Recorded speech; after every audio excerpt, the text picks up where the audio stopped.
Erei piklingaidagi hauna magini haibada asonmi mabok nattana kanasu leiramde. Erei hui haudongbu yamna nungsijaba nupi amasu oirami. Anamba matamda hui haudongada loinaraga leirami. Aduga mahak pokpadagi masagi sakti amadi adumak yauzarei. Erei isai saktuna magi sakti aduna lei makhal makhal hauhanduna hui angaubi amaga haudong angaubi amaga punna sanaduna leire. Erei nokna Thoibi, lao, sida aigi nakta lao, thoinu, nangsu lao. Ereina, thoibi thoinu hairibase tai kanasu natte huiduga haudonga dogada hairibane. Hui haudong aniduso Ereigi manakta chensilai. Erei noklaga. Adunidana, ekoi thoibiga thoinugase, aina haiba yamna illi. Tanjaduda thongalda mabok changlakpado Ereina urame. Erei magi saktina hauhankhiba laising ado khudakta manghankirame. Erei mabok na magi sakti adu sizinaba yaramde. Aduna mabok na karigumba khangkrabadi nganglani haiduna tauribane. Pisak tapli changlai. Wakre, onthoknasu wakre, nungsana marola masabane. Erei mabok na solibado taraduna haidai. Aba, ising puthorake. Pisak khud aduna humayadu humna haidai. Hoi, ising ayingbado thaaga saribado khara phabra yenge. Ereisu imungda ising lathokpa changkhirame. Pisaksu machinda porok soli. Nungsaani na saradine. Yakna mi leiba ngamoidaba mawongda sai. Nong churaga na leptabida. Ising ichaw thokai heksui. Wagadawrida leibak ase. Erei makhutta ising glass ama paiduna thorei. Aba se ising haibado sida leire. Ising ado pisakta pirame. Pisaksu ising ado lauduna thaklame. Erei mabokta onsinduna. Aba, ay maningda insang napi khara heklukigi. Hekpidadana patpana hanba tari. Hoi, buboksu heki na khanba kuirabani. Ereisu maninge ingkolda insang napi tharibaduda laklame. Aduga khamen kobi paleba sing adu heklame. Amuk sumabok laktringaida magi sakti adu sizinarami. Erei nokfet tauna insang napi sing adu hekle. Pisakto halakpadagi iru maithajaraduna masunupigi manakta changai. Erei kay hagebo abok ngasidi konungda oina leklagani nangsu phajana inthijana leiramuko hoyebo isaksu masanupegi manaktagi chakhirame ireidi mabok hek chakhibaga nofet tauje ireisu insangna piadu hekpa loiraduna imungda changlakle mamni su tawre laidu khana thanto ubana pharani ase haiduna ireisu asengba visual setuna laidu ningthijana pukning changna khurumi somda ningthau konungdani Ningthau sanayagi hek mathangda leiriba phamnaiba nupa aduna magi machanupa thoibada fattaba wa kaya ama insilame. Thoiba ipana hairiba sinang gyan taba natro. Thoiba ipangpang na hairei. Baba aidi ningthau wainingdida. Khaba machada mamito khana yengduna hairei. Hai, apangba. Nangi adugi mawongdudadi mi oiba ngamloine nang. Ai mi oirisubu, aibu mi oiba ngamloi.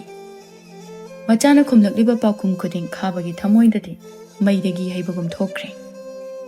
Nang ipana hairibasi wakhal taba ngamdre hojikso. Kaino, ai kem khangdida. Khaba mirak narak yengduna machagi manakung mayada changsinduna hairei. Ningthau maharani gi machasu amata leitrabani. Makhoi gi mahut sinbinaba misak ama thirakani. Maduda ichana ningthau gi mahut singadabani.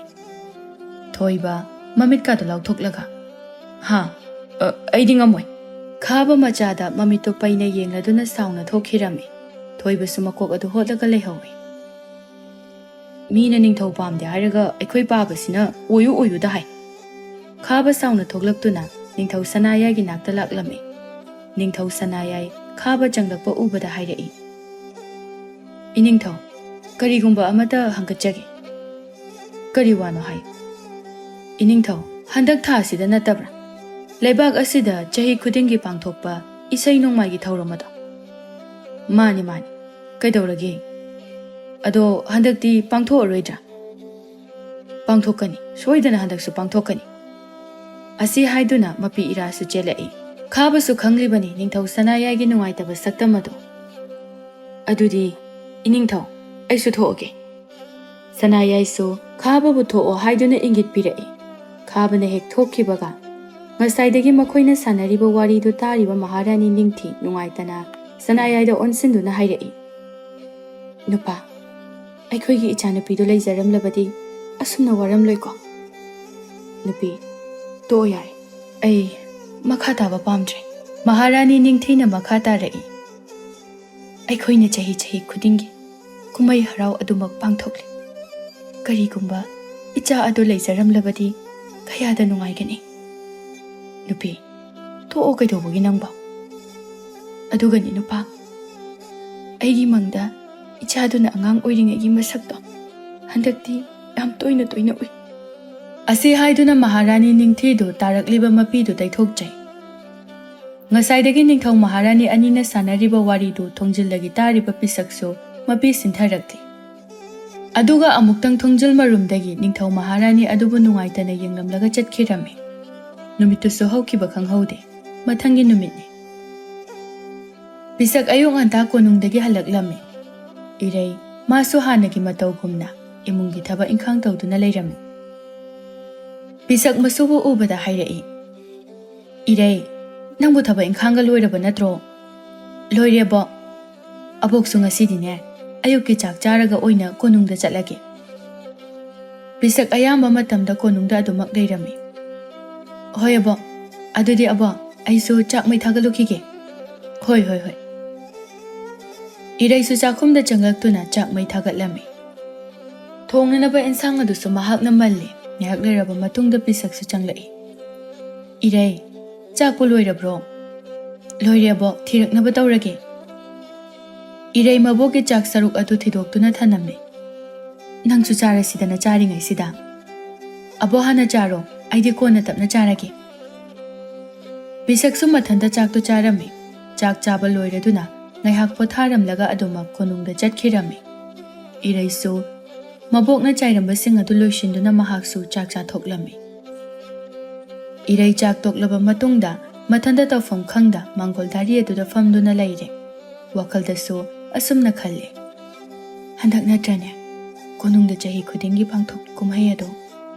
ꯑꯁ, ꯑꯣꯟꯊꯣꯛꯅꯁꯨ ꯆꯠꯅꯤꯡꯈ꯭ꯔꯦꯗ꯫ ꯑꯃꯨꯛꯁꯨ ꯈꯣꯡ ꯊꯥꯡꯗꯣꯛꯇꯨꯅ ꯆꯠꯄ ꯉꯝꯗꯦ ꯃꯕꯣꯛꯅ ꯌꯨꯝꯗꯒꯤ ꯃꯄꯥꯟ ꯊꯣꯛꯑꯝꯒꯅꯨ ꯍꯥꯏꯕ ꯋꯥꯍꯩ ꯑꯗꯨꯗ꯫ ꯇꯟꯖꯥꯗꯨꯗ ꯍꯧꯗꯣꯡ ꯃꯆꯥ ꯑꯗꯨꯁꯨ ꯆꯦꯟꯁꯤꯜꯂꯛꯏ ꯏꯔꯩꯒꯤ ꯃꯅꯥꯛꯇ꯫ ꯊꯣꯏꯅꯣ, ꯑꯩꯈꯣꯏ ꯑꯅꯤ ꯀꯣꯅꯨꯡꯗ ꯆꯠꯂꯨꯁꯤꯔꯥ? ꯊꯣꯏꯅꯣꯁꯨ ꯃꯤꯔꯣꯜ ꯈꯪꯂꯤꯕꯒꯨꯝ ꯍꯔꯥꯎꯅ ꯈꯣꯡꯂꯤ꯫ ꯏꯔꯩꯁꯨ ꯀꯣꯅꯨꯡꯗ ꯆꯠꯅꯤꯡꯕꯒꯤ ꯃꯌꯥꯏꯅ ꯇꯨꯡꯗ ꯀꯔꯤ ꯊꯣꯛꯂꯛꯀꯅꯤ ꯍꯥꯏꯕ ꯈꯟꯊꯔꯨꯕ ꯇꯧꯗ ꯊꯣꯏꯅꯣꯗꯨ ꯄꯝꯗꯨꯅ ꯀꯣꯅꯨꯡ ꯆꯠꯐꯝꯒꯤ ꯂꯝꯕꯤ ꯑꯗꯨꯗ ꯂꯥꯛꯂꯝꯃꯤ꯫ ꯃꯀꯣꯛꯇꯁꯨ ꯐꯤꯅ ꯈꯨꯝꯖꯤꯜꯂꯤ꯫ ꯈꯪꯗꯅꯕꯅꯤ ꯍꯥꯏꯗꯨꯅ ꯀꯣꯅꯨꯡꯗꯁꯨ ꯃꯔꯥꯡ ꯏꯔꯥꯡ ꯂꯥꯡꯂꯤ꯫ ꯀꯨꯝꯍꯩ ꯀꯨꯏꯗ꯭ꯔꯦ ꯍꯥꯏꯗꯅ ꯑꯇꯣꯞꯄ ꯂꯩꯕꯥꯛꯇꯒꯤꯁꯨ ꯃꯤ ꯈꯔꯁꯨ ꯂꯥꯛꯄ ꯍꯧꯔꯕꯅꯤ꯫ ꯏꯔꯩ ꯀꯣꯅꯨꯡ ꯃꯅꯨꯡ ꯑꯗꯨꯗ ꯆꯪꯂꯛꯄꯗ ꯃꯁꯥ ꯑꯗꯨ ꯏꯊꯛ ꯊꯛꯀꯠꯂꯤ꯫ ꯑꯍꯥꯟꯕꯅꯤ ꯃꯥꯅ ꯀꯣꯅꯨꯡ ꯑꯁꯤꯗ ꯂꯥꯛꯄꯁꯤ꯫ ꯀꯣꯅꯨꯡ ꯃꯅꯨꯡ ꯑꯁꯤꯗ ꯂꯩꯔꯤꯕ ꯃꯈꯜ ꯃꯊꯦꯜꯒꯤ ꯂꯩꯇꯦꯡꯒꯤ ꯄꯣꯠꯂꯝꯁꯤꯡ ꯑꯗꯨ ꯎꯕꯗ ꯑꯗꯨꯃꯛ ꯌꯦꯡꯅꯤꯡꯕꯁꯨ ꯐꯥꯎꯍꯜꯂꯤ꯫ ꯀꯣꯅꯨꯡ ꯃꯅꯨꯡ ꯑꯁꯤ ꯃꯤ ꯑꯁꯨꯛꯀꯤ ꯃꯇꯤꯛ ꯇꯤꯟꯕꯅ ꯃꯥꯒꯤ ꯊꯣꯛꯄ ꯂꯩꯅꯔꯤ꯫ ꯏꯔꯩꯁꯨ ꯀꯣꯅꯨꯡ ꯃꯅꯨꯡꯗ ꯂꯩꯔꯤꯕꯁꯤꯡ ꯑꯗꯨꯕꯨ ꯌꯦꯡꯗꯨꯅ ꯆꯠꯂꯤ꯫ ꯍꯧꯗꯣꯡ ꯃꯆꯥ ꯊꯣꯏꯅꯨꯁꯨ ꯃꯍꯥꯛꯅ ꯄꯝꯂꯤ꯫ ꯑꯁꯨꯝ ꯂꯥꯛꯄꯅ ꯄꯨꯈ꯭ꯔꯤ ꯑꯃꯈꯛ ꯊꯦꯡꯅꯔꯝꯃꯤ꯫ ꯄꯨꯈ꯭ꯔꯤꯗꯨꯗ ꯊꯔꯣ ꯊꯝꯕꯥꯜ ꯀꯌꯥꯁꯨ ꯁꯥꯠꯂꯤ꯫ ꯏꯁꯤꯡꯁꯨ ꯑꯁꯨꯛꯀꯤ ꯃꯇꯤꯛ ꯂꯨꯔꯝꯃꯤ꯫ ꯏꯔꯩ ꯊꯔꯣ ꯊꯝꯕꯥꯜ ꯑꯗꯨ ꯌꯦꯡꯗꯨꯅ ꯃꯣꯃꯣꯟ ꯅꯣꯛꯂꯤ꯫ ꯇꯟꯖꯥꯗꯨꯗ ꯅꯨꯄꯥ ꯑꯃ ꯅꯥꯀꯟꯗꯒꯤ ꯍꯥꯏꯔꯛꯏ꯫ ꯊꯔꯣ ꯊꯝꯕꯥꯜꯁꯦ ꯄꯥꯝꯕ꯭ꯔꯣ? ꯏꯔꯩ ꯅꯨꯄꯥꯗꯨꯗ ꯌꯦꯡꯗꯨꯅ ꯃꯉꯛ ꯑꯗꯨ ꯅꯣꯝꯂꯝꯃꯤ꯫ ꯅꯨꯄꯥꯗꯨꯁꯨ ꯄꯨꯈ꯭ꯔꯤ ꯑꯗꯨꯗ ꯆꯪꯁꯤꯟꯈꯤꯗꯨꯅ ꯊꯝꯕꯥꯜ ꯈꯔ ꯍꯦꯛꯂꯗꯨꯅ ꯏꯔꯩꯗ ꯄꯤꯔꯝꯃꯤ꯫ ꯁꯦ, ꯅꯪꯒꯤꯅꯤ꯫ ꯏꯔꯩꯁꯨ ꯊꯝꯕꯥꯜ ꯑꯗꯨ ꯂꯧꯁꯤꯜꯂꯤ꯫ ꯏꯔꯩ ꯊꯝꯕꯥꯜ ꯑꯗꯨ ꯂꯧꯔꯗꯨꯅ ꯆꯠꯈꯤꯒꯦ ꯇꯧꯕꯒ ꯅꯨꯄꯥꯗꯨꯅ ꯈꯝꯂꯛꯏ꯫ ꯀꯩꯅꯣꯝꯇ ꯍꯪꯖꯒꯦ꯫ ꯏꯔꯩ ꯃꯃꯥꯏꯗꯨ ꯂꯩꯗꯤ ꯂꯩꯁꯤꯜꯂꯛꯇ ꯅꯨꯄꯥꯗꯨꯒꯤ ꯄꯥꯎꯈꯨꯝ ꯑꯗꯨꯝ ꯄꯤꯔꯛꯏ꯫ ꯀꯔꯤ ꯍꯪꯕꯤꯒꯦ ꯍꯥꯏꯕꯅꯣ ꯔꯥꯖꯀꯨꯃꯥꯔ? ꯅꯨꯄꯥꯗꯨꯒꯤ ꯐꯤꯖꯦꯠ ꯂꯩꯇꯦꯡꯁꯤꯡ ꯑꯗꯨꯗ ꯑꯗꯨꯃꯛ ꯂꯥꯏꯅ ꯈꯪꯕ ꯉꯝꯃꯤ ꯅꯨꯄꯥ ꯑꯁꯤ ꯔꯥꯖꯀꯨꯃꯥꯔꯅꯤ ꯍꯥꯏꯕ꯫ ꯅꯍꯥꯛ ꯂꯩꯕꯥꯛ ꯑꯁꯤꯗꯒꯤꯔꯥ? ꯃꯥꯅꯤ ꯔꯥꯖꯀꯨꯃꯥꯔ꯫ ꯀꯔꯤ ꯃꯤꯡ ꯀꯧꯒꯦ? ꯏꯔꯩ꯫ ꯌꯥꯝ ꯐꯖꯩ, ꯃꯤꯡꯁꯨ ꯁꯛꯁꯨ꯫ ꯔꯥꯖꯀꯨꯃꯥꯔ, ꯑꯗꯨꯗꯤ ꯆꯠꯄ ꯌꯥꯔꯗ꯭ꯔꯥ ꯑꯩꯁꯨ? ꯑꯩꯒꯤ ꯃꯤꯡꯗꯤ ꯍꯪꯂꯔꯣꯏꯗ꯭ꯔꯣ ꯏꯔꯩ? ꯏꯔꯩ ꯇꯞꯅ ꯍꯥꯏꯔꯛꯏ꯫ ꯔꯥꯖꯀꯨꯃꯥꯔꯒꯤꯗꯤ ꯀꯔꯤ ꯃꯤꯡ ꯀꯧꯒꯦ? ꯇꯥꯏꯕꯪ꯫ ꯑꯗꯨꯗꯤ ꯔꯥꯖꯀꯨꯃꯥꯔ ꯑꯩꯁꯨ ꯆꯠꯂꯒꯦ꯫ ꯑꯁꯤ ꯍꯥꯏꯗꯨꯅ ꯏꯔꯩꯁꯨ ꯆꯠꯈꯤꯔꯝꯃꯤ꯫ ꯇꯥꯏꯕꯪꯁꯨ ꯆꯠꯈ꯭ꯔꯤꯕ ꯏꯔꯩꯗ ꯃꯃꯤꯠ ꯀꯨꯞꯇ ꯌꯦꯡꯗꯨꯅ ꯂꯩꯍꯧꯔꯦ꯫ ꯏꯔꯩꯁꯨ ꯊꯝꯕꯥꯜ ꯊꯔꯣ ꯑꯗꯨ ꯄꯥꯏꯗꯨꯅ ꯂꯥꯛꯏ꯫ ꯇꯟꯖꯥꯗꯨꯗ ꯂꯥꯞꯇꯛꯅ ꯃꯍꯥꯛꯀꯤ ꯃꯕꯣꯛ ꯄꯤꯁꯛ ꯂꯥꯛꯄꯗꯨ ꯎꯔꯝꯃꯤ꯫ ꯏꯔꯩ ꯌꯥꯝꯅ ꯄꯥꯈꯠꯅ ꯃꯅꯤꯡꯗ ꯌꯥꯝꯅ ꯊꯨꯅ ꯃꯃꯥꯏ ꯂꯩꯗꯨꯅ ꯍꯜꯂꯛꯇꯨꯅ ꯊꯣꯡꯖꯤꯜꯒꯤ ꯃꯔꯨꯝ ꯑꯃꯗ ꯊꯩꯖꯤꯟꯗꯨꯅ ꯂꯣꯠꯂꯝꯃꯤ꯫ ꯄꯤꯁꯛꯁꯨ ꯍꯥꯏꯔꯞ ꯏꯔꯩꯅ ꯆꯠꯈꯤꯕꯗꯨ ꯎꯍꯧꯕꯅ ꯃꯁꯥꯗꯣ ꯅꯤꯡꯖꯤꯡ ꯃꯥꯡꯖꯤꯡ ꯇꯧꯔꯝꯃꯤ꯫ ꯍꯧꯖꯤꯛꯀꯤꯗꯨꯕꯨ ꯏꯔꯩ ꯅꯠꯇꯕ꯭ꯔꯅꯦ? ꯑꯃꯨꯛꯁꯨ ꯋꯥꯈꯜ ꯑꯗꯨ ꯆꯝꯅ ꯈꯟꯇꯣꯛꯏ꯫ ꯃꯥꯟꯅꯕ ꯑꯣꯏꯔꯝꯒꯅꯤꯗ, ꯃꯥꯗꯤ ꯌꯨꯝꯗ ꯂꯩꯍꯧꯕꯅꯤ꯫ ꯑꯁꯤ ꯍꯥꯏꯗꯨꯅ ꯄꯤꯁꯛꯁꯨ ꯃꯐꯝ ꯑꯗꯨꯗꯒꯤ ꯂꯥꯞꯊꯣꯛꯈꯤꯔꯝꯃꯤ꯫ ꯄꯤꯁꯛꯇꯨ ꯍꯦꯛ ꯃꯉꯣꯟꯗꯒꯤ ꯂꯥꯞꯊꯣꯛꯈꯤꯕꯒ ꯊꯣꯡꯖꯤꯟ ꯃꯔꯨꯝꯗꯒꯤ ꯊꯣꯛꯂꯛꯏ꯫ ꯑꯗꯨꯒ ꯃꯍꯥꯛꯁꯨ ꯃꯌꯥꯝ ꯄꯨꯟꯗꯨꯅ ꯂꯩꯔꯤꯕ ꯃꯐꯝ ꯑꯗꯨꯗ ꯂꯥꯛꯂꯝꯃꯤ꯫ ꯂꯩꯔꯝꯂꯤꯕ ꯃꯌꯥꯝꯗꯨ ꯄꯔꯦꯡ ꯄꯔꯦꯡ ꯑꯣꯏꯅ ꯂꯦꯞꯇꯨꯅ ꯂꯩꯔꯦ꯫ ꯏꯔꯩꯁꯨ ꯀꯔꯤꯅꯣ ꯈꯟꯅ ꯁꯨꯝ ꯌꯦꯡꯂꯛꯄꯗ ꯅꯨꯄꯤ ꯑꯃꯅ ꯅꯨꯄꯥ ꯑꯃꯒꯤ ꯈꯨꯖꯤꯟ ꯁꯪꯗꯨꯅ ꯂꯩꯔꯦ꯫ ꯑꯗꯨꯒ ꯅꯥꯀꯜ ꯑꯃꯗꯅ ꯁꯝꯒꯤ ꯃꯑꯣꯡꯗꯣ ꯃꯈꯜ ꯃꯈꯜ ꯁꯦꯝꯗꯨꯅ ꯄꯨꯜꯂꯤ꯫ ꯇꯟꯖꯥꯗꯨꯗ ꯂꯩꯁꯥꯕꯤ ꯈꯔ ꯂꯤꯇꯛ ꯇꯧꯕꯤ ꯑꯃꯅ ꯏꯔꯩꯒꯤ ꯃꯈꯨꯠ ꯁꯠ ꯄꯥꯏꯗꯨꯅ ꯃꯌꯥꯝ ꯃꯔꯛꯇꯨꯗ ꯆꯤꯡꯁꯤꯜꯂꯛꯏ꯫ ꯃꯌꯥꯝ ꯑꯗꯨꯁꯨ ꯊꯋꯥ ꯁꯥꯗ ꯃꯥꯒꯤ ꯊꯣꯛꯄ ꯇꯧꯅꯔꯤ꯫ ꯑꯃꯨꯕꯤ ꯃꯌꯥꯝꯗꯨꯗ ꯑꯁꯨꯝꯅ ꯀꯧꯔꯛꯏ ꯃꯈꯣꯜ ꯏꯌꯥꯛ ꯌꯥꯛꯈꯩ꯫ ꯃꯌꯥꯝ ꯑꯃꯨꯛꯇ ꯑꯣꯟꯁꯤꯟꯕꯤꯔꯛꯑꯣ, ꯅꯈꯣꯏꯒꯤ ꯁꯝ ꯄꯨꯟꯕꯒꯤ ꯃꯈꯜ ꯃꯑꯣꯡ ꯁꯦꯝꯅꯤꯡꯕ ꯂꯩꯔꯕꯁꯨ ꯃꯉꯣꯟꯗ ꯁꯦꯝꯍꯟꯕ ꯌꯥꯔꯒꯅꯤꯌꯦ꯫ ꯑꯁꯤ ꯍꯥꯏꯗꯨꯅ ꯏꯔꯩꯗ ꯑꯣꯟꯁꯤꯜꯂꯛꯇꯨꯅ ꯍꯥꯏꯔꯛꯏ꯫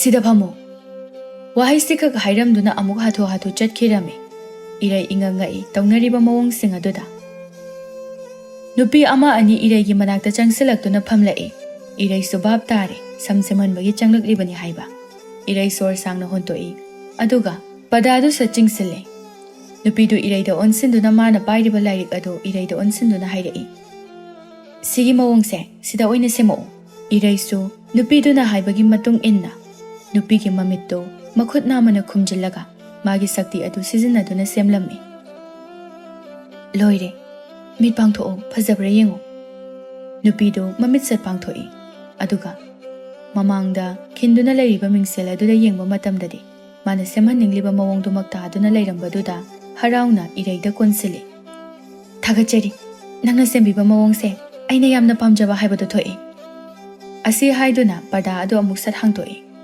ꯃꯌꯥꯝꯅ ꯅꯨꯄꯤꯗꯨꯗ ꯃꯤꯠꯌꯦꯡ ꯂꯣꯏꯅ ꯊꯝꯅꯔꯛꯏ꯫ ꯑꯗꯨꯒ ꯃꯆꯤꯟꯗꯁꯨ ꯍꯥꯏꯅꯔꯛꯏ, ꯌꯥꯝ ꯐꯖꯩꯌꯦ, ꯄꯥꯝꯃꯤ ꯁꯤꯗꯤ꯫ ꯑꯁꯤ ꯍꯥꯏꯗꯨꯅ ꯃꯈꯣꯏꯁꯤꯡꯗꯨ ꯏꯔꯩꯗ ꯂꯣꯏꯅ ꯑꯣꯟꯁꯤꯟꯅꯔꯝꯃꯤ꯫ ꯏꯔꯩꯁꯨ ꯑꯃꯃꯝꯇ ꯑꯣꯏꯅ ꯃꯊꯪ ꯃꯅꯥꯎ ナꯏꯅ ꯁꯦꯝꯂꯝꯃꯤ꯫ ꯁꯣꯝꯗꯅ ꯄꯤꯁꯛꯀ ꯈꯥꯕꯒ ꯑꯔꯣꯟꯕ ꯀꯥ ꯑꯃꯗ ꯋꯥꯔꯤ ꯁꯥꯅꯔꯤ꯫ ꯈꯥꯕ ꯄꯤꯁꯛꯇ ꯑꯣꯟꯁꯤꯟꯗꯨꯅ ꯍꯥꯏꯔꯛꯏ, ꯅꯪ ꯑꯩꯅ ꯍꯥꯏꯕꯁꯦ ꯇꯧꯕ ꯉꯝꯂꯔꯣꯏꯗ꯭ꯔꯥ? ꯄꯤꯁꯛ ꯈꯨꯝꯗꯦ, ꯇꯨꯃꯤꯟ ꯃꯃꯥꯏꯗꯨ ꯂꯨꯞꯊꯗꯨꯅ ꯂꯩꯔꯦ꯫ ꯈꯥꯕꯁꯨ ꯀꯔꯦꯝꯅꯕ ꯑꯃꯒ ꯂꯣꯏꯅꯅ, ꯑꯩꯅ ꯍꯥꯏꯔꯤꯕ ꯊꯕꯛꯁꯦ ꯅꯪꯅ ꯇꯧꯕ ꯉꯝꯂꯣꯏꯗꯕ ꯑꯣꯏꯔꯕꯗꯤ ꯅꯪꯒꯤ ꯅꯁꯨ ꯅꯨꯄꯤꯕꯨ ꯑꯩꯒꯤ ꯏꯈꯨꯠꯃꯛꯅ ꯍꯥꯠꯀꯅꯤ꯫ ꯄꯤꯁꯛ ꯄꯥꯈꯠꯅ ꯈꯥꯕꯗ ꯌꯦꯡꯂꯛꯂꯝꯃꯤ꯫ ꯋꯥꯈꯜꯗꯨ ꯃꯨꯟꯅ ꯈꯜꯂꯒ ꯑꯩꯉꯣꯟꯗ ꯍꯣꯔꯦꯟꯒꯤ ꯃꯅꯨꯡꯗ ꯄꯥꯎꯈꯨꯝ ꯄꯤꯔꯛꯎ꯫ ꯋꯥꯍꯩ ꯑꯗꯨꯇꯪ ꯍꯥꯏꯔꯝꯗꯨꯅ ꯈꯥꯕꯁꯨ ꯀꯥꯗꯨꯗꯒꯤ ꯊꯣꯛꯈꯤꯔꯝꯃꯤ꯫ ꯄꯤꯁꯛꯁꯨ ꯈꯥꯕ ꯍꯦꯛ ꯊꯣꯛꯈꯤꯕꯒ ꯃꯃꯥꯏ ꯅꯣꯟꯊꯗꯨꯅ ꯇꯥꯔꯛꯂꯤꯕ ꯃꯄꯤ ꯑꯗꯨ ꯁꯠ ꯇꯩꯊꯣꯛꯏ꯫ ꯑꯗꯨꯒ ꯃꯍꯥꯛꯁꯨ ꯀꯥꯗꯨꯗꯒꯤ ꯊꯣꯛꯂꯛꯏ꯫ ꯑꯁꯨꯝꯅ ꯅꯨꯃꯤꯠꯇꯨꯁꯨ ꯍꯧꯖꯤꯟꯈꯤꯔꯝꯃꯤ꯫ ꯈꯥꯕ ꯃꯆꯥꯅꯨꯄꯥꯒ ꯄꯨꯟꯅ ꯏꯔꯩꯒꯤ ꯃꯅꯥꯛꯇ ꯂꯥꯛꯂꯝꯃꯤ꯫ ꯈꯥꯕ ꯏꯔꯩꯗ ꯑꯣꯟꯁꯤꯟꯗꯨꯅ ꯍꯥꯏꯔꯛꯏ, ꯏꯔꯩ, ꯑꯩꯒꯤ ꯏꯆꯥꯅꯨꯄꯥꯒꯤ ꯃꯁꯝꯁꯦ ꯑꯃꯨꯛꯇ ꯃꯑꯣꯡ ꯇꯥꯅꯅꯕ ꯁꯦꯝꯃꯛꯎ꯫ ꯏꯔꯩ ꯅꯣꯛꯃꯤ ꯂꯩꯔꯝꯃꯤ꯫ ꯊꯣꯏꯕ ꯈꯗꯥꯡ ꯃꯦꯠꯂꯒ ꯂꯥꯞꯅ ꯅꯨꯄꯤꯗꯨꯅ ꯑꯇꯣꯞꯄ ꯅꯨꯄꯤ ꯑꯃꯗ ꯈꯨꯖꯤꯟ ꯁꯪꯂꯤꯕꯗꯨ ꯌꯦꯡꯗꯨꯅ ꯂꯩ꯫ ꯅꯨꯄꯤ ꯑꯗꯨꯁꯨ ꯅꯣꯛꯂꯒ ꯑꯁꯨꯝ ꯌꯦꯡꯂꯛꯄꯗ ꯊꯣꯏꯕꯒ ꯍꯦꯛ ꯃꯤꯠꯌꯦꯡꯐꯝ ꯑꯣꯏꯔꯨꯔꯦ꯫ ꯊꯣꯏꯕ ꯉꯥꯏꯍꯥꯛꯇꯤ ꯃꯤꯠ ꯀꯨꯞꯇ ꯅꯨꯄꯤ ꯑꯗꯨꯗ ꯌꯦꯡꯗꯨꯅ ꯂꯩ꯫ ꯈꯥꯕ ꯃꯆꯥꯒꯤ ꯃꯑꯣꯡꯗ ꯁꯥꯎꯔꯞ ꯇꯧꯅ ꯍꯥꯏꯔꯛꯏ, ꯆꯨꯝꯅ ꯂꯩꯌꯨ ꯌꯥꯗ꯭ꯔꯣ? ꯊꯣꯏꯕꯁꯨ ꯃꯄꯥꯒꯤ ꯋꯥꯍꯩꯗꯨꯗ ꯀꯔꯤꯁꯨ ꯇꯧꯗꯕ ꯑꯃꯒꯨꯝ ꯂꯩꯔꯝꯃꯤ꯫ ꯑꯁꯨꯝꯅ ꯏꯔꯩꯅ ꯊꯣꯏꯕꯒꯤ ꯃꯁꯝ ꯑꯗꯨ ꯅꯥꯟꯅ ꯀꯛꯇꯨꯅ ꯁꯦꯝꯂꯝꯃꯤ꯫ ꯏꯔꯩ ꯊꯣꯏꯕꯗ ꯃꯤꯡꯁꯦꯜ ꯑꯃ ꯁꯠ ꯄꯤꯁꯤꯜꯂꯛꯏ꯫ ꯊꯣꯏꯕꯁꯨ ꯃꯤꯡꯁꯦꯜ ꯑꯗꯨ ꯂꯧꯗꯨꯅ ꯌꯦꯡꯂꯝꯃꯤ꯫ ꯊꯣꯏꯕ ꯍꯔꯥꯎꯅ ꯏꯄꯪ ꯄꯪꯅ ꯍꯥꯏꯔꯛꯏ, ꯋꯥ, ꯌꯥꯝ ꯐꯖꯩꯌꯦ ꯁꯤꯗꯤ, ꯑꯩꯁꯦ ꯅꯍꯥꯟꯈꯩ ꯁꯨꯃꯥꯏ ꯐꯖꯕꯖꯥꯠꯅꯤ꯫ ꯏꯔꯩ ꯅꯣꯛꯃꯤ ꯇꯧꯗꯨꯅ, ꯉꯁꯥꯏ ꯁꯝ ꯀꯛꯇ꯭ꯔꯤꯀꯥꯟꯗꯁꯨ ꯐꯖꯩ, ꯍꯧꯖꯤꯛꯁꯨ ꯐꯖꯩ꯫ ꯑꯁꯦꯡꯕꯩꯔꯣ? ꯑꯗꯣ ꯏꯕꯥꯅꯤ ꯃꯔꯨꯞ ꯑꯣꯏꯁꯦ꯫ ꯌꯥꯏꯌꯦ, ꯅꯪꯒꯤ ꯃꯤꯡ ꯀꯔꯤ ꯀꯧꯒꯦ? ꯊꯣꯏꯕ, ꯅꯪꯒꯤꯗꯤ? ꯏꯔꯩ꯫ ꯊꯣꯏꯕ ꯏꯔꯩꯒꯤ ꯅꯥꯀꯣꯡ ꯃꯌꯥꯗ ꯆꯪꯁꯤꯟꯗꯨꯅ ꯍꯥꯏꯔꯛꯏ, ꯑꯁꯤꯒꯤ ꯅꯨꯄꯤꯁꯦ ꯀꯔꯤ ꯃꯤꯡ ꯀꯧꯒꯦ? ꯊꯣꯏꯕꯅ ꯍꯪꯂꯤꯕꯗꯨ ꯊꯥꯖꯕꯅꯤ꯫ ꯏꯔꯩꯁꯨ ꯇꯞꯅ, ꯊꯥꯖ ꯀꯧꯕꯅꯤ꯫ ꯈꯥꯕ ꯃꯆꯥꯒꯤ ꯃꯅꯥꯛꯇ ꯆꯪꯂꯛꯏ꯫ ꯆꯠꯂꯁꯤꯔꯥ? ꯊꯣꯏꯕ ꯏꯇꯟ ꯇꯟꯅ, ꯍꯣꯏ꯫ ꯑꯁꯨꯝꯅ ꯃꯄꯥ ꯃꯆꯥ ꯑꯅꯤꯗꯨ ꯆꯠꯃꯤꯟꯅꯈꯤꯔꯝꯃꯤ꯫ ꯇꯟꯖꯥꯗꯨꯗ ꯉꯁꯥꯏꯒꯤ ꯂꯩꯁꯥꯕꯤ ꯑꯃꯨꯕꯤꯗꯨ ꯏꯔꯩꯒꯤ ꯃꯅꯥꯛꯇ ꯆꯪꯂꯛꯂꯝꯃꯤ꯫ ꯀꯩꯊꯦꯜ ꯆꯠꯂꯨꯁꯦ ꯀꯅꯥ ꯀꯅꯥꯒꯅꯣ ꯏꯆꯦ ꯑꯩꯈꯣꯏ ꯑꯍꯨꯝꯅꯤ ꯌꯥꯏꯌꯦ ꯏꯆꯦ ꯑꯃꯨꯛꯁꯨ ꯈꯣꯟ ꯈꯔ ꯀꯜꯂꯞꯅ ꯊꯥꯖ ꯍꯦꯟꯊꯣꯏ ꯁꯤꯗ ꯂꯥꯎ ꯊꯥꯖꯒ ꯍꯦꯟꯊꯣꯏꯒꯁꯨ ꯍꯥꯊꯨ ꯍꯥꯊꯨ ꯂꯥꯛꯂꯝꯃꯤ ꯊꯥꯖꯅ ꯀꯩ ꯍꯥꯏꯒꯦ ꯏꯆꯦ ꯀꯩꯊꯦꯜ ꯆꯠꯂꯨꯁꯦ ꯍꯦꯟꯊꯣꯏꯁꯨ ꯌꯥꯏꯌꯦ ꯏꯆꯦ ꯑꯁꯨꯝꯅ ꯃꯈꯣꯏ ꯃꯔꯤꯁꯨ ꯀꯩꯊꯦꯜ ꯑꯗꯨꯗ ꯂꯥꯛꯂꯝꯃꯤ ꯀꯩꯊꯦꯜ ꯑꯗꯨꯗ ꯌꯣꯜꯂꯤꯕ ꯃꯈꯜ ꯃꯈꯜ ꯀꯌꯥꯒꯤ ꯂꯩꯇꯦꯡꯁꯤꯡ ꯑꯗꯣ ꯑꯄꯥꯝ ꯑꯄꯥꯝꯕ ꯈꯟꯗꯨꯅ ꯂꯩꯔꯦ ꯑꯃꯨꯕꯤ ꯐꯤꯔꯣꯜ ꯌꯣꯜꯂꯤꯕ ꯀꯩꯊꯦꯜ ꯐꯝꯂꯤꯕ ꯄꯔꯦꯡ ꯑꯗꯨꯗ ꯑꯃꯨꯛ ꯂꯥꯛꯇꯨꯅ ꯐꯤꯖꯣꯜ ꯑꯃꯨꯛ ꯈꯜꯂꯝꯃꯤ ꯑꯁꯨꯝꯅ ꯃꯈꯣꯏ ꯃꯔꯤ ꯑꯗꯣ ꯄꯣꯠ ꯆꯩ ꯄꯨꯟꯅ ꯂꯩꯕ ꯂꯣꯏꯔꯗꯨꯅ ꯀꯣꯅꯨꯡꯗ ꯑꯃꯨꯛ ꯍꯜꯂꯛꯂꯝꯃꯤ ꯏꯔꯩꯗꯤ ꯅꯍꯥꯟꯈꯩ ꯃꯄꯥꯟ ꯊꯣꯛꯇꯕꯅ ꯀꯣꯅꯨꯡꯒꯤ ꯅꯨꯡꯉꯥꯏꯕ ꯑꯁꯤ ꯈꯪꯂꯨꯗꯕꯅꯤ ꯑꯗꯨꯕꯨ ꯍꯧꯖꯤꯛꯇꯤ ꯃꯁꯥꯗꯣ ꯄꯨꯡꯅꯨꯡꯗ ꯅꯨꯡꯉꯥꯏꯈ꯭ꯔꯦ ꯃꯩꯊꯣꯡꯁꯨ ꯃꯀꯥ ꯂꯥꯝꯗꯦ ꯑꯁꯨꯝꯅ ꯑꯃꯨꯕꯤꯅ ꯇꯧꯗꯨꯅ ꯏꯔꯩꯒꯤ ꯀꯥ ꯑꯃ ꯁꯤꯟꯕꯤꯗꯨꯅ ꯂꯩꯍꯜꯂꯝꯃꯤ ꯑꯌꯨꯛ ꯑꯉꯟꯕ ꯃꯇꯝꯅꯤ ꯇꯥꯏꯕꯪ ꯀꯣꯅꯨꯡꯒꯤ ꯃꯅꯨꯡ ꯑꯗꯨꯗ ꯍꯪꯒꯠ ꯍꯟꯗꯥ ꯆꯠꯇꯨꯅ ꯁꯥꯟꯅꯗꯨꯅ ꯂꯩꯔꯤ ꯏꯔꯩꯁꯨ ꯃꯥꯒꯤ ꯍꯧꯗꯣꯡ ꯑꯗꯨ ꯀꯣꯟꯗꯨꯅ ꯊꯣꯛꯂꯛꯏ ꯇꯥꯏꯕꯪ ꯏꯔꯩꯕꯨ ꯎꯕꯗ ꯆꯪꯁꯤꯜꯂꯛꯂꯝꯃꯤ ꯍꯥꯊꯨ ꯍꯥꯊꯨ ꯏꯔꯩꯁꯨ ꯑꯗꯨꯝ ꯏꯆꯝ ꯆꯝꯅ ꯈꯨꯝꯂꯛꯏ ꯀꯩ ꯍꯥꯏꯒꯦ ꯔꯥꯖꯀꯨꯃꯥꯔ ꯏꯔꯩ ꯅꯪ ꯀꯣꯅꯨꯡꯗ ꯑꯗꯨꯝ ꯂꯩꯗꯣꯏꯔꯣ ꯂꯩꯔꯣꯏꯌꯦ ꯔꯥꯖꯀꯨꯃꯥꯔ ꯑꯣ ꯑꯗꯣ ꯏꯔꯩ ꯑꯩ ꯅꯉꯣꯟꯗ ꯋꯥ ꯑꯃ ꯍꯥꯏꯒꯗꯕ ꯂꯩꯀꯣ ꯀꯔꯤ ꯋꯥꯅꯣ ꯔꯥꯖꯀꯨꯃꯥꯔ ꯀꯣꯟꯅ ꯍꯥꯏꯔꯒꯦ ꯑꯁꯤ ꯍꯥꯏꯗꯨꯅ ꯏꯔꯩꯗ ꯅꯣꯛꯁꯤꯜꯂꯝꯗꯨꯅ ꯆꯠꯈꯤꯔꯝꯃꯤ ꯏꯔꯩꯁꯨ ꯆꯠꯈ꯭ꯔꯤꯕ ꯇꯥꯏꯕꯪꯗ ꯇꯤꯡꯉꯛ ꯇꯤꯡꯉꯛ ꯌꯦꯡꯗꯨꯅ ꯂꯩꯍꯧꯏ ꯏꯔꯩ ꯉꯥꯏꯍꯥꯛ ꯁꯨꯝ ꯌꯦꯡꯂꯝꯕꯗꯒꯤ ꯋꯥꯈꯜ ꯈꯜꯂꯛꯇꯨꯅ ꯀꯣꯅꯨꯡꯗꯒꯤ ꯃꯤꯔꯛ ꯅꯥꯔꯛ ꯌꯦꯡꯗꯨꯅ ꯃꯌꯨꯝꯗ ꯇꯞꯐꯤꯡ ꯇꯞꯐꯤꯡ ꯍꯜꯂꯛꯂꯝꯃꯤ ꯏꯔꯩ ꯊꯣꯏꯅꯨꯗꯨ ꯃꯈꯥꯗ ꯊꯝꯂꯗꯨꯅ ꯏꯃꯨꯡꯗ ꯍꯥꯊꯨ ꯍꯥꯊꯨ ꯆꯪꯂꯛꯇꯨꯅ ꯊꯕꯛ ꯏꯪꯈꯥꯡ ꯂꯣꯏꯁꯤꯜꯂꯤ ꯉꯥꯏꯍꯥꯛ ꯂꯩꯕꯒ ꯄꯤꯁꯛꯁꯨ ꯍꯜꯂꯛꯂꯝꯃꯤ ꯑꯕꯣꯛꯀꯤ ꯏꯔꯩ ꯅꯪꯕꯨ ꯑꯃꯨꯛꯇ ꯊꯣꯔꯛꯎꯅꯦꯍꯦ ꯏꯔꯩ ꯇꯍꯥ ꯇꯍꯥ ꯊꯣꯔꯛꯏ ꯄꯤꯁꯛꯁꯨ ꯃꯈꯥ ꯇꯥꯔꯛꯂꯤ ꯑꯕꯣꯛꯅ ꯆꯥꯅꯅꯕ ꯑꯍꯥꯎ ꯑꯊꯨꯝ ꯈꯔ ꯄꯨꯔꯛꯄꯅꯤ ꯁꯦ ꯂꯧꯁꯤꯜꯂꯨ ꯀꯣꯅꯨꯡꯗꯒꯤ ꯄꯨꯔꯛꯄꯅꯤ ꯑꯁꯤ ꯍꯥꯏꯗꯨꯅ ꯃꯥꯅ ꯄꯨꯔꯛꯄ ꯈꯥꯎ ꯑꯗꯨ ꯄꯤꯔꯝꯃꯤ ꯏꯔꯩ ꯃꯕꯣꯛꯇꯒꯤ ꯈꯥꯎꯗꯣ ꯂꯧꯁꯤꯜꯂꯝꯃꯤ ꯑꯗꯨꯒ ꯇꯞꯅ ꯍꯥꯏꯔꯛꯏ ꯑꯕꯣꯛ ꯏꯔꯨ ꯃꯥꯏꯊꯖꯕꯤꯔꯨꯔꯣ ꯅꯁꯨ ꯆꯥꯛ ꯊꯤꯖꯔꯝꯃꯒꯦ ꯍꯣꯏ ꯄꯤꯁꯛꯁꯨ ꯏꯔꯨ ꯃꯥꯏꯊꯖꯅꯅꯕ ꯄꯨꯈ꯭ꯔꯤ ꯂꯩꯔꯤꯕ ꯑꯗꯣꯝꯗ ꯆꯠꯈꯤꯔꯝꯃꯤ ꯏꯔꯩꯁꯨ ꯆꯥꯛꯈꯨꯝꯗ ꯑꯃꯨꯛ ꯆꯪꯂꯛꯇꯨꯅ ꯃꯕꯣꯛꯀꯤ ꯆꯥꯛ ꯑꯗꯨ ꯁꯦꯡꯅ ꯊꯤꯗꯣꯛꯇꯨꯅ ꯊꯝꯂꯤ ꯁꯣꯝꯗꯁꯨ ꯊꯣꯏꯕ ꯊꯥꯖꯒ ꯋꯥꯔꯤ ꯁꯥꯟꯅꯗꯨꯅ ꯂꯩꯔꯤ ꯇꯥꯊꯣꯏꯕ ꯅꯣꯏ ꯄꯥꯕꯨꯅ ꯎꯔꯒ ꯇꯥꯊꯣꯏꯕꯕꯨ ꯑꯃꯨꯛ ꯉꯥꯡꯕꯤꯔꯒꯅꯤ ꯑꯗꯨꯅ ꯆꯠꯂꯨ ꯉꯥꯡꯖꯁꯅꯨ ꯑꯩꯗꯤ ꯅꯪꯒꯤ ꯅꯥꯛꯇ ꯑꯗꯨꯝ ꯂꯩꯗꯣꯏꯅꯤꯀꯣ ꯇꯥꯊꯣꯏꯕ ꯈꯤꯇꯪ ꯍꯥꯏꯕꯗ ꯋꯥꯈꯜ ꯇꯥꯅꯁꯤꯕ ꯑꯩꯗꯤ ꯋꯥꯈꯜ ꯑꯗꯨꯝ ꯇꯥꯏꯅ ꯁꯦ ꯑꯗꯨꯒꯤ ꯃꯍꯨꯠ ꯑꯩꯒꯤꯁꯨ ꯈꯨꯖꯤꯟꯁꯦ ꯑꯝꯇ ꯁꯪꯍꯧꯁꯦ ꯐꯖꯕ꯭ꯔꯥ ꯌꯦꯡꯒꯦ ꯊꯥꯖ ꯊꯣꯏꯕꯗ ꯃꯃꯤꯠꯇꯨ ꯐꯩꯅ ꯌꯦꯡꯂꯝꯃꯤ ꯊꯣꯏꯕꯁꯨ ꯊꯥꯖꯒꯤ ꯃꯤꯠꯌꯦꯡꯗꯨꯗ ꯍꯥꯏꯔꯛꯏ ꯀꯔꯤ ꯈꯨꯌꯦꯡꯅꯣ ꯃꯤ ꯍꯥꯠꯅꯤꯡꯕꯒꯤ ꯈꯨꯌꯦꯡ ꯈꯪꯉꯕ ꯊꯣꯏꯕ ꯏꯊꯛ ꯊꯛꯀꯠꯅ ꯍꯥꯏꯔꯛꯏ ꯀꯩꯅꯣꯅꯦ ꯃꯁꯤ ꯅꯨꯄꯤꯁꯤꯕꯣ ꯍꯥꯏꯅꯔꯤꯉꯩꯗ ꯈꯥꯕꯁꯨ ꯃꯆꯥꯒꯤ ꯃꯅꯥꯛꯇ ꯆꯪꯂꯛꯏ ꯈꯥꯕ ꯃꯆꯥꯗ ꯌꯦꯡꯗꯨꯅ ꯍꯥꯏꯔꯛꯏ ꯅꯪ ꯁꯤꯗ ꯀꯩꯗꯧꯔꯝꯃꯤꯅꯣ ꯊꯣꯏꯕ ꯂꯠꯂꯤ ꯇꯧꯗꯨꯅ ꯀꯥ ꯃꯅꯨꯡꯗ ꯁꯨꯝ ꯂꯩꯁꯤꯟꯕꯗꯣ ꯇꯜꯂꯦꯅ ꯁꯤꯗ ꯂꯩꯔꯝꯕꯅꯤ ꯈꯥꯕ ꯃꯆꯥꯗ ꯃꯃꯤꯠ ꯑꯗꯨ ꯈꯥꯔꯞ ꯌꯦꯡꯂꯛꯂꯝꯃꯤ ꯊꯣꯏꯕꯁꯨ ꯃꯄꯥꯒꯤ ꯃꯤꯠꯌꯦꯡ ꯑꯗꯨꯗ ꯌꯥꯝꯅ ꯊꯨꯅ ꯃꯐꯝ ꯑꯗꯨꯗꯒꯤ ꯆꯠꯈꯤꯔꯝꯃꯤ ꯈꯥꯕꯁꯨ ꯃꯆꯥꯒꯤ ꯃꯇꯨꯡ ꯏꯟꯅꯔꯝꯃꯤ ꯁꯣꯝ ꯀꯥ ꯃꯅꯨꯡ ꯑꯃꯗꯅꯤ ꯅꯤꯡꯊꯧ ꯁꯅꯥꯌꯥꯏꯒ ꯃꯍꯥꯔꯥꯅꯤ ꯅꯤꯡꯊꯤꯒ ꯋꯥꯈꯜ ꯅꯨꯡꯉꯥꯏꯇꯅ ꯂꯩꯔꯤ ꯅꯤꯡꯊꯤ ꯀꯞꯂꯤ ꯇꯧꯔꯒ ꯑꯩꯈꯣꯏ ꯑꯅꯤꯒꯤ ꯏꯆꯥꯗꯨ ꯂꯩꯖꯔꯝꯂꯕꯗꯤ ꯀꯌꯥꯗ ꯅꯨꯡꯉꯥꯏꯒꯅꯤ ꯂꯩꯁꯥꯕꯤ ꯃꯄꯨꯡ ꯃꯔꯩꯁꯨ ꯐꯔꯝꯂꯒꯅꯤꯀꯣ ꯅꯨꯄꯤ ꯇꯣꯛꯑꯁꯤ ꯃꯥꯒꯤ ꯋꯥꯁꯤ ꯇꯣꯛꯑꯁꯤ ꯅꯤꯡꯊꯤ ꯃꯈꯥꯁꯨ ꯇꯥꯔꯛꯂꯤ ꯃꯁꯛꯁꯨ ꯌꯥꯝꯅ ꯐꯖꯔꯝꯒꯅꯤꯀꯣ ꯐꯖꯔꯝꯒꯅꯤ ꯑꯩꯒꯤ ꯂꯥꯏꯕꯛ ꯑꯁꯦ ꯊꯣꯛꯅ ꯊꯤꯈ꯭ꯔꯦ ꯍꯟꯗꯛ ꯃꯄꯣꯛꯁꯤꯒꯤ ꯏꯆꯥꯅ ꯏꯃꯥ ꯍꯥꯏꯅ ꯀꯧꯔꯛꯄꯗꯣ ꯇꯥꯕ ꯐꯪꯂꯔꯣꯏ ꯁꯅꯥꯌꯥꯏꯁꯨ ꯃꯍꯥꯛꯀꯤ ꯅꯨꯄꯤꯒꯤ ꯃꯇꯧ ꯑꯗꯨꯗ ꯋꯥꯈꯜ ꯌꯥꯝꯅ ꯅꯨꯡꯉꯥꯏꯔꯝꯗꯦ ꯄꯤꯁꯛ ꯃꯥꯅ ꯀꯣꯅꯨꯡꯗ ꯄꯨꯒꯗꯕ ꯄꯣꯠꯌꯣꯝ ꯑꯗꯨ ꯄꯥꯏꯗꯨꯅ ꯊꯣꯔꯛꯏ ꯆꯠꯅꯅꯕ ꯄꯤꯁꯛ ꯃꯁꯨ ꯅꯨꯄꯤꯗ ꯑꯣꯟꯁꯤꯟꯗꯨꯅ ꯍꯥꯏꯔꯛꯏ ꯏꯔꯩ ꯐꯖꯅ ꯂꯩꯔꯝꯃꯨꯀꯣ ꯀꯨꯝꯍꯩꯁꯨ ꯍꯪꯆꯤꯠꯅꯤ ꯑꯕꯣꯛꯁꯨ ꯀꯨꯝꯍꯩ ꯂꯣꯏꯗ꯭ꯔꯤ ꯐꯥꯎꯕ ꯀꯣꯅꯨꯡꯗ ꯁꯨꯝ ꯂꯩꯔꯛꯑꯅꯤ ꯍꯣꯏ ꯑꯕꯣꯛ ꯄꯤꯁꯛꯇꯨ ꯊꯣꯡꯒꯥꯜꯗ ꯊꯣꯔꯛꯂꯝꯃꯤ ꯏꯔꯩꯁꯨ ꯄꯤꯁꯛ ꯍꯦꯛ ꯊꯣꯛꯈꯤꯕꯒ ꯃꯥꯁꯨ ꯏꯃꯨꯡꯗ ꯍꯥꯊꯨ ꯍꯥꯊꯨ ꯆꯪꯂꯛꯇꯨꯅ ꯀꯣꯅꯨꯡ ꯆꯠꯅꯅꯕ ꯂꯣꯏꯁꯤꯜꯂꯤ ꯏꯔꯩ ꯊꯣꯏꯕꯤꯒ ꯊꯣꯏꯅꯨꯒꯗ ꯑꯣꯟꯁꯤꯟꯗꯨꯅ ꯍꯥꯏꯔꯛꯏ ꯅꯈꯣꯏ ꯑꯅꯤ ꯌꯨꯝ ꯁꯪꯉꯝꯃꯨꯀꯣ ꯅꯈꯣꯏ ꯑꯅꯤꯒꯤ ꯆꯥꯅꯅꯕꯁꯨ ꯊꯝꯃꯝꯃꯕꯅꯤ ꯌꯨꯝꯗꯒꯤ ꯆꯠꯊꯣꯛꯇꯅ ꯂꯩꯔꯝꯃꯨꯀꯣ ꯋꯥꯍꯩꯗꯨ ꯍꯥꯏꯔꯝꯗꯨꯅ ꯃꯍꯥꯛꯁꯨ ꯀꯣꯅꯨꯡꯗ ꯂꯥꯛꯂꯝꯃꯤ ꯊꯥꯖ ꯏꯔꯩ ꯂꯥꯛꯄꯗꯨ ꯎꯕꯗ ꯆꯪꯁꯤꯜꯂꯛꯂꯝꯃꯤ ꯏꯔꯩ ꯀꯥꯏ ꯆꯠꯂꯨꯈꯤ ꯌꯨꯝꯗ ꯉꯥꯏꯍꯥꯛ ꯆꯠꯂꯨꯕꯅꯤ Ado ngasise kai lege mayamna koilang langamise. Hayeng ko may horamdagi thoram ama leye. Adugini mayamna langise. Konungda thabak sunanaba thamba nupising aduda koi chen duna laitengi oiba pochai kaya ama mafam khudingda haptuna semle. Irega thajaga sum yengle. Asumna marang haukibasu khanghaude. Ngasina amuke hena konung manung adu koilang langlame. Khaba pisaka makhoi anine hek wari tathok tasin tawba mafam aduda wari sanari. Aina nahan haiba wafamdu kari khalibage. Nangna haiba wado ay yarage. Aduga isugi matu nama sokpadi yaroi. Hoine ay loi khangini kedorage.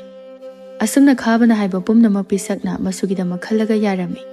Khaba su wakal nungaina magi ningjaba pumna mag thunglani haibagi matagum leirame. Asumna namithangi matam su oiraklame. Konung aduda tilliba miyam aduda nupi amana isai sakliba adugi maikaida omsinduna yengnari. Asumna mathang tawbana makhoi leiriba mayam ado masa masagi chana ba misak khanduna jagoi saba haurame. Taibang Iregi manakta changsinduna hairei. Irei lao ibani pase. Irei su harau khumlai. Yaye Rajkumar. Asumna Rajkumar taibanga Irega punna jagoi sarame. Tanja aduda Rajkumar taibangi manakta lanmi ama changlaktuna hairei. Rajkumar ining thongna amukta lao haiduna takpirei. Rajkumar taibangsu jagoi sarambado leptuna Irei da wansinduna hairei. Irei adudi ay amuk chalukhige. Hayeng amuk thingnarasiko. Hoi Rajkumar. Asumna Rajkumar taibangsu chatkirami mafam adudagi. Irei su mathanda nokmi mayamna jagoi saribadu yenglame. Tanja aduda khaba Iregi nakta changlaktuna hairei. Wamta haige. Irei ngakna khabada yengduna hairei. Kari wano. Sida haiba nungaite asai phabu thousi. Irei su icham chamna aduma khumlami. Yayi. Asumna khabana hana mang thaduna gam chatkirami. Irei su khabagi matung inarei. Tanja aduda kadomdagino khanghauda pangthana bahapa rumal aduna Iregi manatonda mensilame. Irei kudak aduda wantharame. Khara nongalakpa matangni Irei mamitu uirum panglai. Aduga akoibadu loina yenglai. Mana lairiba mafam asi kadaidano haiba ma khangde. Mana khangba hairagade. Yotna wangna khazinduna thamba adugi manungdani haibadi maha khanglame. Irei mana sum yenglakpada thongjilwaida lanmi ahum mari amasu leire. Lanmi singdu kaisu thausadana wari sanari makhoi masen. Lanmi amana asumna hairei. Phamnaiba khabadusu phatsu onthokna phatkidre. Magi machanupana adum ningthau oidau leirabase. Masidai sida ngaingam singamdabagi mawongda hekta ningthau maharani anibu hatpagi thausilekta silli. Aduni asuk phaba ningthau maharani anibu halaga magi kari tongchabano. Aduni itaw aikhoidi karibu oironi makhoi achawa sangsingi marakta. Aikhoidi moina sitaw si chalu hairaga chatpa masana tabani. Itawna hairiba wado yam chumme. Aikhoina phatte haiduna yadraso angam mathau singna aikhoibu hingna karisu thamloi. Aduni itaw phatrabasu tawa tabani. Asumna makhoi singdu wari sanari Irei su wari du tabada masa adu ipa pakhatkre. Ngaihaktuda su mahakaramna mafam asidagi nanthokadagi haiduna khallaga leikre. Asumna khallingai lanmi nupa amagi makhwangda yaliba yotki so adu uraklame. Irei su momon khajik noklai. Lanmi sing adusu nungsaga sagalakpaduda uiba horaklame. Maduki tanja lauraga Irei su magi ngamjaba sakti sizinaduna so adu laurame. Irei so du phanglabada harauna momon noklaklame.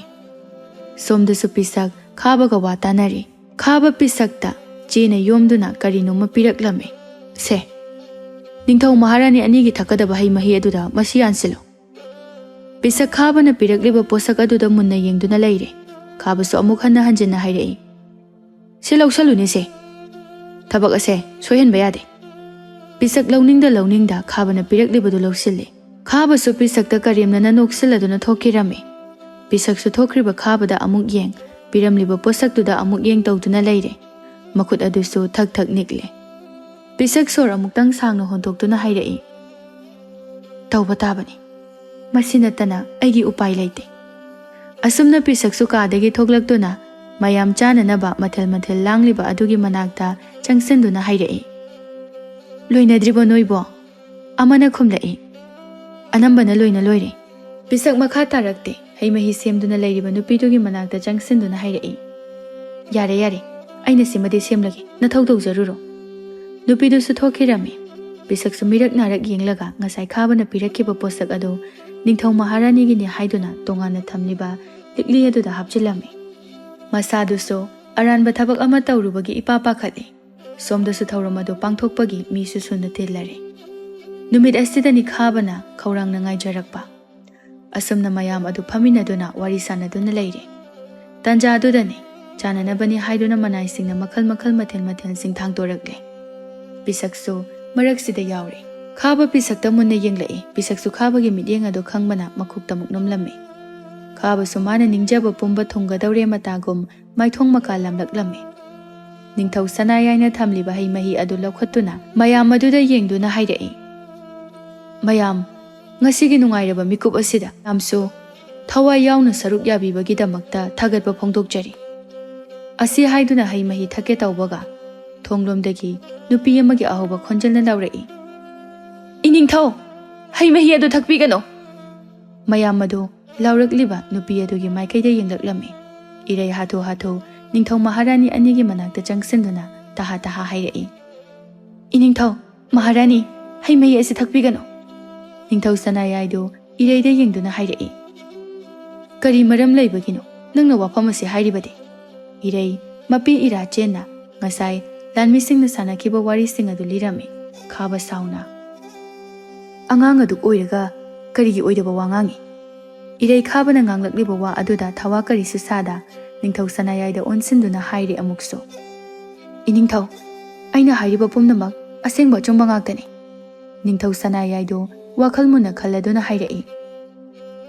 Phare nangna adu yongna hairabanina yaba tai. Nangna hairiba ado chumbi chumde khangnanaba. Ase haiduna Ningthau sanayaina lanmi aduda hawdong macha ama puhallaklame. Aduga magi likli adu tengkot macha amada haidoktuna thamlame. Khabadi pakhatpana yadre. Mana tawba aranba pumnamak Ningthauna khangkhadra khanduna. Bisaksu chap mane. Mahakna haplubo oibana. Mahaksu pakhatna yengli. Amuksu masu nupida nungshina yengli. Hawdong macha adusu haidoktuna lairiba hei mahi adu hek thakpaga mathanta tuthakhirame. Mataw aduda tilliba miyam adu pakhatna yengnari. Khaba mathanta pakhatna haidokjarei. Ai khangde. Aina tawba nate. Masi haiduna pisakta makhut thiladuna hairei. Mana tawbani aina nate. Pisak mapi ira chenna mamaidu nontaduna leirame. Erei ngasai khai usiludabani. Aduga haujikti mayek sengna mabokpu ujarame. Erei machinda tapna haidoki. Apa pisaksu tapna mamai adu nonkhatuna ereida yenglai. Erei yam warauna. Apa asigumba phattaba abokna tawramgani haiba. Ai nongmatasu mangda phawba manglude. Pisak masubu tapna kaujarei. Erei abok lale. Pumnamak isugi damaktani. Kari haigi damaktani haiba. Mani isugi damak phatte khangna thabak ase pangthokke khallure. Abo haibiyo nasuda sengna amta haibiyo. Karigi damak aigi khallaga thabak ase tawribano haiduna. Pisakna wari liba hawraklame. Maharani ningthidu tha surakpagi masa adu khangba waraduna tharo olame. Amaibi lembi adu taha changlai. Iningthau ngahakta mapanda leibiyo.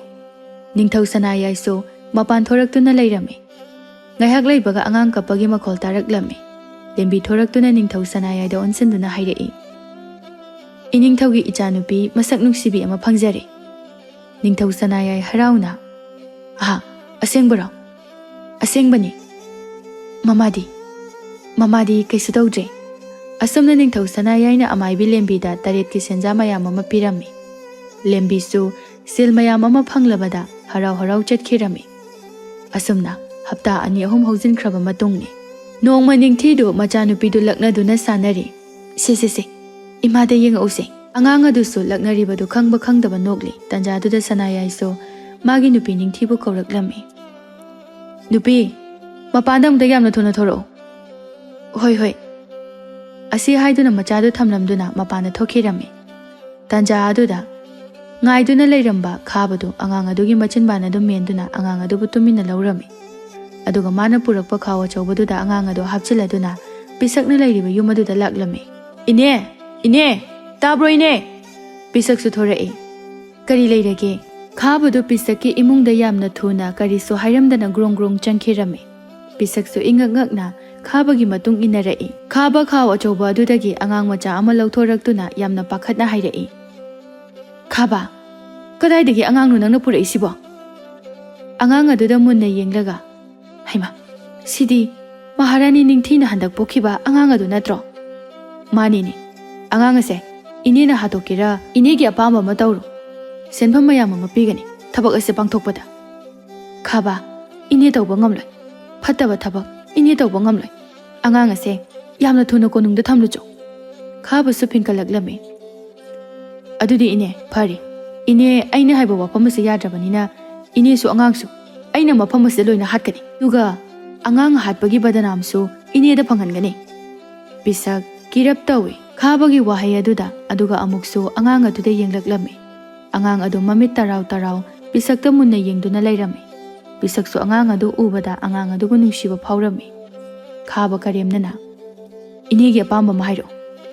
Pisak khabada yengduna phari ai angang asibu yoklagi. Khaba ngakna adubu yagadro mayamna khangnara oidro?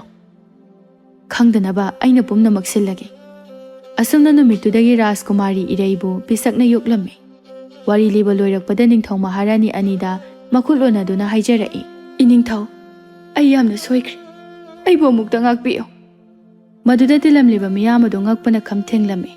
Makhoi mayamna sikre haiduna leiramba Rajkumari adu Erei oirambaduda khaba tanja yengduna tumina chenkhige tawrame. Maduda pisakna uraduna khabagi lambidu thajille. Khaba su sauna pisakpo inthokpada pisaktu makhaduda maning handuna tusilame. Madu ubada Erei pakhatna kaurai. Abo asi haiduna maboki manakta changsilai. Khaba su pisakta hanna fawba yenglamdana chenkhige hek tawbaga Erei sauna mamit aniduna thong aduda yengbada khabana chengi tawriba thong adu Ereina satlon sinkirame. Khaba su chenpham leita ithak thakatna pakhatna leire. Ningthau sanayai sauna lanmisa nakhoi kaidori nupa ase pusilo aigi nakta. Khaba sauna changsilakliba lanmising aduda onsilaktuna hairai. Changsilakano nakhoi aigi nakta changsilakano. Lanmising adu khaba bu makhut nama paiduna ningthau sanayai gi manakta pusilai. Sanayai sauna prap khaba gi manakta changsinduna khupakna tharame. Mi masak khangdaba aina nangbu asuk thajana thamlaga. Amuksu kana lei pusin khonu pa ase kaisum sangda namsinduna thamo. Khaba machada yengduna amuksu hairai.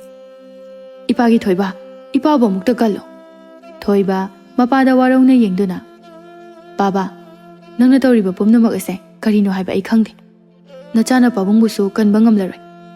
Aduga pabungna asigumba phattabase tawramgani haiba mangda phawba mangludabani. Khaba su mapitana masipumnamak nangidamaktani aina hotnariba mayam ase. Babana phattaba tawraga nacha aigidamak hotnabase nacha aina pamnamgani haina khanbra? Khaba khumde dukthaduna lei amuksu ningsinglai mana tawkiba aranba thabak pumnamakto. Lanmising aduna su khaba bu mafam adudagi puthokhirame. Ningthau sanayai amadi Maharani ningthidu Ereigi nakta changlaktuna hairai. Ichadi laisabi su pharame. Pabungna su masak khangludre. Nang pabungbu warauganuko. Erei su mapi ira chenna. Pabung ai pabungda warauba kaisu leiti. Ningthidu mapi tana machabu kauzarai. Imagi bema. Erei su kaplaga ima asi haiduna mama machadu konsinnajarame. Ningthisu machabu konduna kaplame. Mama machagi matawduna mayamdusu kaptaba yauramde. Pisak tapna hairai. Iningthau nachase ngasidagidi iningthaugi nafamda amuk sinajarage. Asi haiduna chakhige tawbada Ereidu pakhatna maboki makhut adu paijarai. Abo chakhinu aboksu mafam asida nungaina leirase. Ningthisu maraktuda yausilai. Ichana haibasu haibani mafam asida aikhoi punna harau harau leminarase. Pisaksu Maharani na haiba aduda hikdokpa ngamda yarame. Asumna kumai adusu makha chatharame. Rajkumar taibang Ereigi manakta changsinduna hairai. Rajkumari Erei.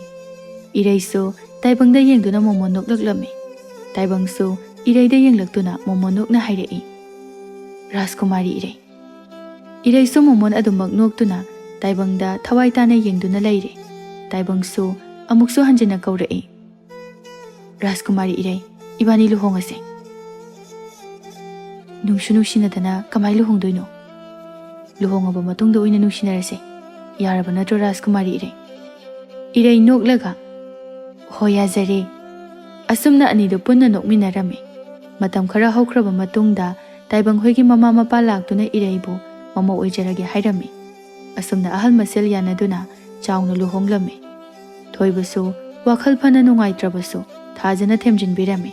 Asumna anidusu yamna nungsinana laiminarame.